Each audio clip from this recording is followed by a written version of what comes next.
Well, where you guys at now?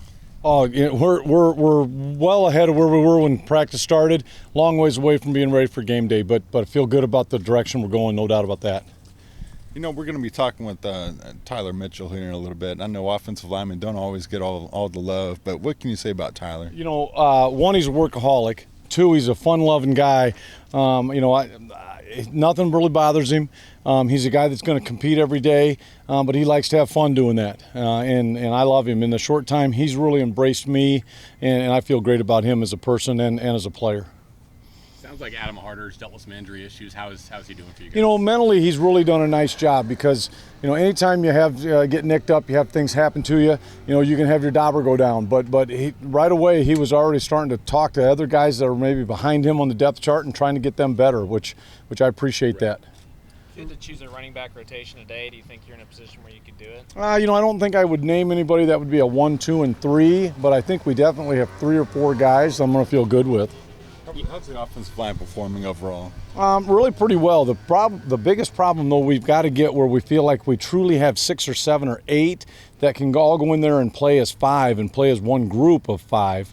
And I don't think we can make it through a Big 12 season only playing 5 O-linemen. So we've got to keep finding that 2 and 3, quote, extra guys to help us. What kind of leadership have you seen from Tyler and the 2 other seniors on the line? You know, they don't reach out a lot, maybe say stuff to the running backs or say stuff to the receivers, but they hold all their O-line guys accountable. I mean, that's probably the biggest thing is those guys are holding the O-line accountable, and they're really talking to the O-line and trying to teach those younger guys that haven't had as many live reps.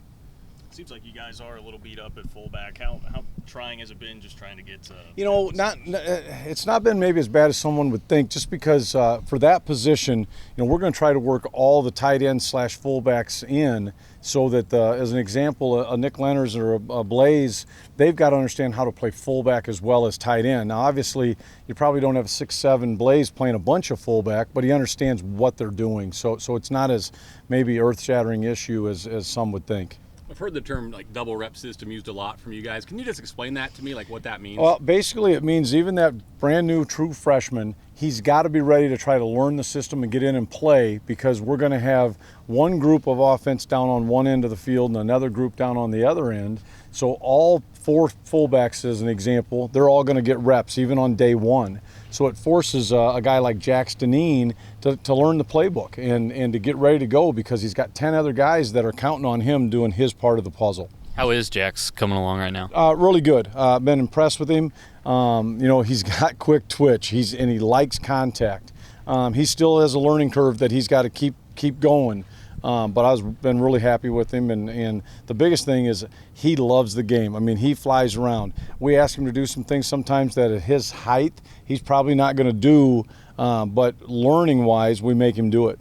As a new offensive coordinator, do you come in here and try to make everybody on the team fit your system that you've used before? Do you bend your system more to what? No, I wouldn't say bend, but I try to get them to understand it's not my system, it's our system. Us as coaches, being the first year with them, really in the spring, the first time with them, we're trying to teach them what our system's going to be. And I think, you know, if you would go and ask Skylar, he would tell you, no, I have input. I'm part of what we are trying to do. And that's what we're trying to get the O-line to understand, the tight ends to understand. Doesn't matter the position, but it's going to be our offense. And it happened to be that we, quote, brought it here from North Dakota State, but by the time we kick off, it needs to be, quote, ours, and they need to have answers and take ownership in it. What are the biggest questions right now? You know, the biggest questions right now are just how are we going to handle it when the big lights are on and we're in the middle of the heat and the game's going, because there's a lot of days where I feel really, really good, and there's days where you walk off the practice field saying, okay, we're not ready yet, but that's all right because it's not August 31st yet. Jax was a big leader at Free State and Lawrence. I know as a true freshman that's hard to do, but are those abilities he's kind of flashed a little bit for you guys? Not so much his ability to lead anyone else, but his ability to have a desire to learn has been phenomenal. And that part is really trying to show leadership to some of those younger guys that, guys, we don't have the answers right now. At some point we will, but right now we got to be a sponge. And that part to me is a leadership quality, because he's smart enough to understand I don't have the answers, but I'm going to learn the answers. Are you seeing much separation at the backup quarterback job at this point? You know, it's kind of odd that you ask that, because there's days that we walk off the field saying, boy, I think one's starting to separate, and then a day later you say it's still a horse race between three guys. As an example, Jaron Lewis started getting a few more reps on one of our ends of double rep, and he saw major improvement as that happened.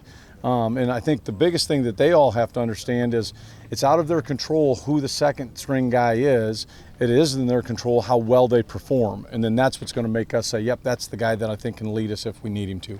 In North Dakota State, you had a bunch of running backs grouped in about the same number of carries, somewhere between 80 and 150. How did you go about keeping everybody happy and working everybody in? That Well, kind of system? it's twofold. Part of it's keeping people happy, and I would say not so much happy, but keeping them engaged, making sure they know they've got a role, they got a part of it. The second thing goes to, at North Dakota State, the ability to keep people healthy, the ability to understand the bodies that we were dealing with, and how many carries can one guy get and still be able to come out and play the next week just as explosively and efficiently. That's the thing that we'll need to figure out here is James Gilbert, Jordan Brown, Harry Trotter, all those guys that are in there. Where are we at with the number of reps they can take, and the next week still open up when the bell rings and be ready to go. So some guys can take a whole bunch of carries. I've coached backs before that would carry it 30 times a game and still be able to come back and play the next week. I've also coached a bunch of backs that if you get 15 carries, you're feeling pretty good about yourself and you should be able to play the next week just as well. Two more guys. Who's impressed you most at running back? It kind of goes to the quarterback situation. I know it sounds odd, but there's been days where you said, man, Harry had 3 rip plays where he probably went for 35, 40 yards on one. Today, as an example, Jordan Brown had one where the first cut he made was just phenomenal, and you said, wow, that guy's played before. And obviously some of the other guys have had the same things. You know, I think James Gilbert, from spring ball to now, he could basically coach it already, which is phenomenal, which you wouldn't think, except that he's been through a lot of football already. He's an older guy that's played a ton, so his knowledge has really been impressive. So, you know, I feel good with a group of backs. Where have you seen Skyler improve the most so far? Probably as much as anything, just his continued understanding of the offense, where, as an example, when we go to a 2-minute drive, my ability to basically tell him, hey, it's yours, pull the trigger. Well, coach, we're in huddle. I know that. That's all right. You understand it. What do you feel best with? And he pulls that trigger and we go operate. And that's where I start feeling really good about him understanding what we're trying to do and not, quote, our offense, not my offense, but our offense.